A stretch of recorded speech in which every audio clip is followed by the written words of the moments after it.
કેમ છો બધા? તો આપણે ફરી આવી ગયા છીએ સોની ઇમિટેશન જ્વેલરી અને નોવેલ્ટીમાં.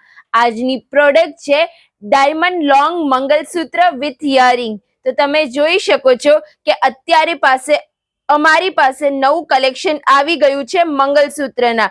આ બધા ડાયમંડના મંગલસૂત્ર છે. તમે જોઈ શકો છો કે અત્યારે અમારી પાસે આ સિલ્વરની વેરાયટી છે, પછી આ રીતના રોઝ ગોલ્ડમાં છે. બહુ બધું અલગ અલગ વેરાયટીમાં કલેક્શન આવી ગયું છે. તમે જોઈ શકો છો કે આ રીતના અમારી પાસે મોટા પેન્ડલ પણ છે, એ રીતના પણ છે, અને તમે જોઈ શકો છો કે આ રીતના નાના પેન્ડલ છે. અને તમે જુઓ કે આની ફિનિશિંગ બધું કેટલું સરસ છે. અને જુઓ આ રીતનું આખું આવે છે. તમે જોઈ શકો છો કે જો આ રીતનું આ મંગલસૂત્ર છે. તમે જુઓ કે કેટલું સરસ લાગે છે. અને આની ઇયરિંગ પણ આવે છે, એ પણ બહુ જ સરસ છે. તો તમે જલ્દીથી આવો અને તમારી શોપિંગ કરી લો. નીચે એડ્રેસ અને કોન્ટેક્ટ નંબર આપેલો છે.